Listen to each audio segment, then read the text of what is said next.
જિલ્લાના વાતાવરણમાં પલટો. કમોસમી વરસાદી આગાહીને પગલે હવામાનમાં પલટો. ખંભાળિયા તેમજ આસપાસ ગ્રામ્ય વિસ્તારમાં પલટો. કમોસમી વરસાદી શક્યતાને લઈ ખેડૂતોમાં ચિંતા. ખેડૂતોમાં રવિ પાકને લઈ ચિંતા. અમારા સંવાદદાતા મુકુંદ વધુ વિગતે વાત કરવા જોડાયા છે. મુકુંદ, પૂરી વિગત. વાત કરવામાં આવે તો આજે વહેલી સવારથી જ દેવભૂમિ દ્વારકા જિલ્લાના વાતાવરણમાં પલટો જોવા મળ્યો છે. હવામાન વિભાગ દ્વારા આગાહી કરવામાં આવી છે કે દ્વારકા જિલ્લામાં કમોસમી વરસાદ થઈ શકે છે, જેને લઈ આજે જે વાદળછાયું વાતાવરણ જોવા મળ્યું હતું. ખાસ કરીને વાત કરીએ તો આ વાદળછાયા વાતાવરણ વચ્ચે ખેડૂતોની ચિંતામાં વધારો જોવા મળ્યો છે. જે શિયાળુ પાકમાં ખેડૂતોએ જે પાક વાવેલો છે તે પાક ખેતરોમાં પડ્યો હોય અને જે કમોસમી વરસાદ અને પવન સાથે વરસાદ આવવાની શક્યતા હોવાના કારણે ક્યાંક ને ક્યાંક ખેડૂતો હાલ ખેતી કામમાં જોતરાયા છે અને પોતાનો પાક છે તે બચાવવા કામે લાગ્યા છે. જી બિલકુલ, આભાર તમામ વિગતો બદલ. તો ખેડૂતોમાં ચિંતાના વાદળ ઘેરાયા છે. આગાહી પ્રમાણે દ્વારકાના વાતાવરણમાં પલટો આવ્યો. ડાંગના સાપુતારાના વાતાવરણમાં પણ પલટો આવ્યો. વહેલી સવારે સાપુતારામાં ગાઢ ધુમ્મસ છવાતા ઠંડીનો ચમકારો.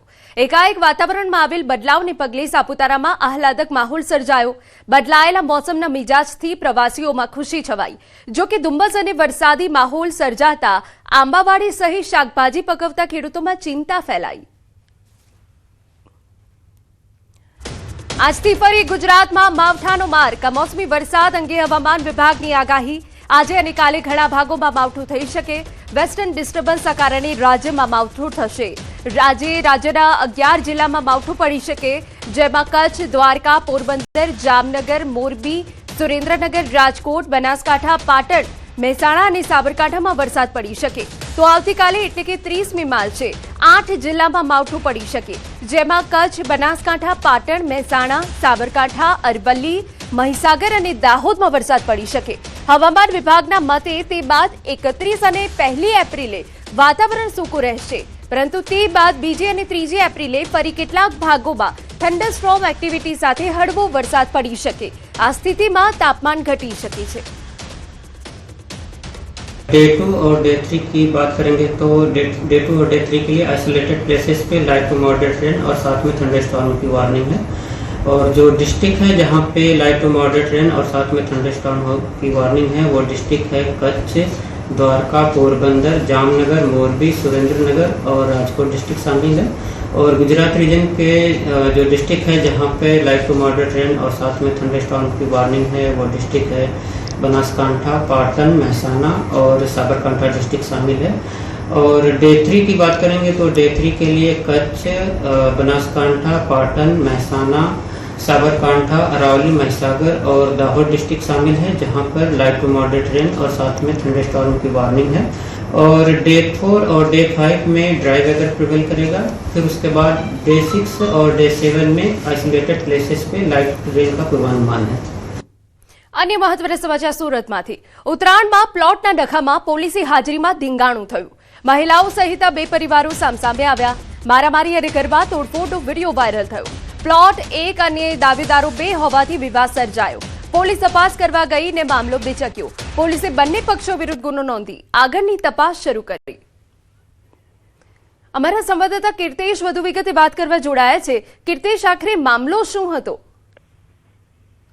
સુરતના ઉત્તરાયણ વિસ્તારની ઘટના છે, જ્યાં પ્લોટને લઈને 2 પરિવારમાં ઝઘડો ચાલી રહ્યો હતો અને આ જાણકારી પોલીસને મળતા પોલીસ ઘટના સ્થળે પહોંચી હતી. એક પ્લોટને દાવેદાર 2 બની બેઠા હતા અને જે રીતે આ પ્લોટ પર કબજાને લઈને મહિલા સહિત 2 પરિવારો આમને સામને થઈ ગયા હતા. પોલીસની હાજરીમાં જે રીતે મારામારી કરી હતી તેના કહી શકાય ફિલ્મી દ્રશ્યો સામે આવ્યા છે. જોકે પોલીસે બંને પરિવાર વિરુદ્ધ ગુનો દાખલ કરી હાલ તપાસ શરૂ કરી છે. પણ સૌથી મહત્વની વાત છે કે બંને પરિવાર એક જ પ્લોટને લઈને પોલીસની હાજરીમાં મારામારી કરી છે. બિલકુલ, આભાર તમામ વિગતો બદલ. સમાચારમાં વાત હવે રાજકોટથી કરીએ. બેસગીર સાથે સૃષ્ટિ વિરુદ્ધ કૃત્ય થયું. રાજકોટની એક શાળામાં બનાવનો આરોપ છે. જમવાની લાલચ આપી સૃષ્ટિ વિરુદ્ધ કૃત્ય. 2 યુવકોએ શોષણ કર્યાનો આક્ષેપ. આ સમગ્ર મામલે પોલીસે તપાસ શરૂ કરી છે. અમારા સંવાદદાતા હાર્દિક વધુ વિગતે વાત કરવા જોડાયા છે. હાર્દિક, શું અપડેટ આપની પાસે? હજી એના રાજકોટની સરકારી નામાંકિત શાળામાં જે શર્મસાર કરતી ઘટના બની છે. શાળામાં અભ્યાસ કરતા એક વિદ્યાર્થી સાથે બે આરોપીઓએ 1 વર્ષ સુધી દુષ્કર્મ કર્યું છે. જમવાની લાલચ આપીને દુષ્કર્મ જે કર્યું હોય તેવું સામે આવ્યું છે. હાલ આજે સૃષ્ટિ વિરુદ્ધનું જે કૃત્ય છે તેને લઈને રાજકોટ એ ડિવિઝન પોલીસ દ્વારા તપાસ હાથ ધરવામાં આવી છે અને બે આરોપી છે તેમની અત્યારે જે છે પૂછપરછ પણ કરવામાં આવી રહી છે. ખાસ કરીને આ જે શાળા છે તે રાજકોટ શહેરની નામાંકિત શાળા છે અને આ ઘટનાથી સમગ્ર શહેરમાં જે છે તે ચકચાર મચી ગયો છે. ખાસ કરીને આ શાળા છે તે આઝાદી સાથે પણ જોડાયેલી છે. અનેક જે નામાંકિત નેતાઓ છે તે પણ આ શાળામાં અભ્યાસ કરી ચૂક્યા છે. ત્યારે આ જે ઘટના બની છે, ઘટના બનતા જે છે એ સમગ્ર શહેરમાં પણ ક્યાંક ને ક્યાંક ચર્ચાનું કેન્દ્ર બની છે. બિલકુલ, આભાર તમામ વિગત બદલ.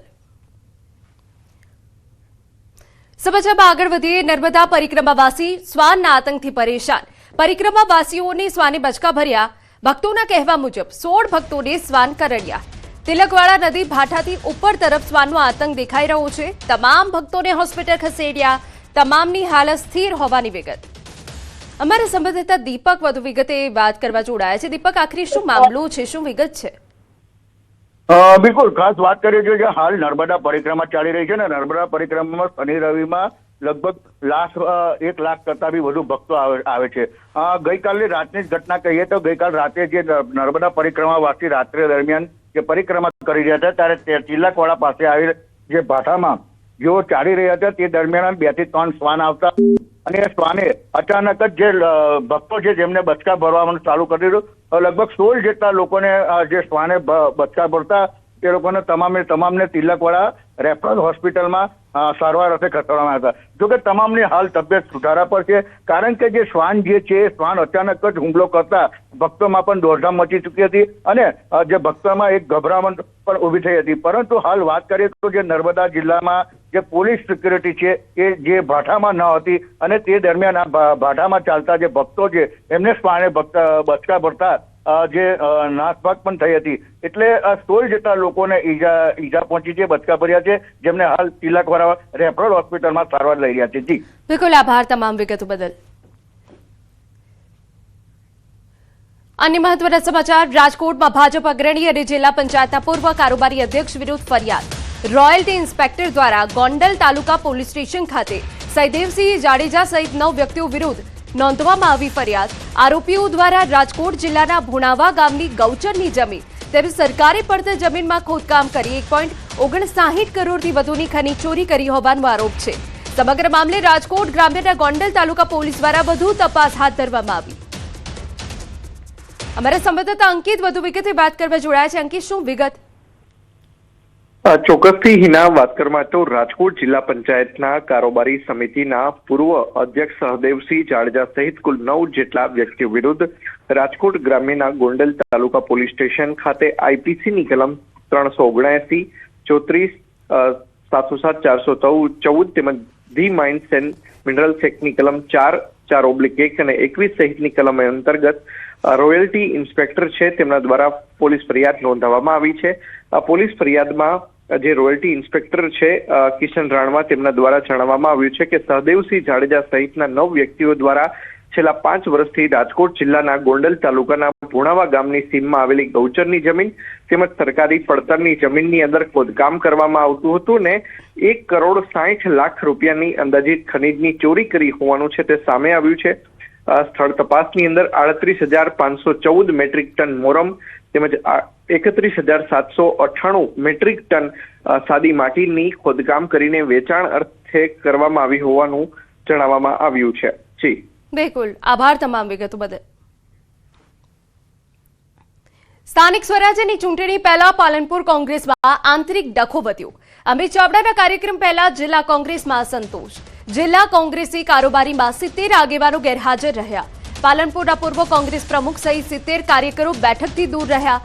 પાલનપુર શહેર કોંગ્રેસ પ્રમુખ તરીકે કૌશલ પટેલની નિમણૂકનો વિરોધ કર્યો. જિલ્લા કોંગ્રેસે કરેલો નિર્ણય પરત ખેંચવા માંગ. કોઈ નિર્ણય નહીં આવે તો આગામી સમયમાં કોંગ્રેસના કાર્યક્રમોનો વિરોધ કરવાની ચીમકી ઉચ્ચારી. જિલ્લા પ્રમુખ ગુલાબસિંહ રાજપૂતનું નિવેદન. મોટાભાગના કાર્યકરોને તક આપવામાં આવી છે. સામાજિક સમીકરણના આધારે સૌને જોડવાનો પ્રયાસ થઈ રહ્યો છે. આવનાર સમયમાં દરેક તાલુકામાં સેન્સ પ્રક્રિયા હાથ ધરાશે. નારાજ કાર્યકરોને મનાવવા પ્રયત્ન કરાશે. જે રીતે પ્રદેશ પ્રમુખ અને જિલ્લા પ્રમુખે જે રીતે મનમાની રીતે એમને શહેરના પ્રમુખને મૂકવામાં આવે છે એમનો અમે વિરોધ અગાઉ પણ કર્યો છે અને આજે પણ અમારો વિરોધ હજુ સતત ચાલુ છે. આજની અમે કારોબારીમાં અમારા તમામ 70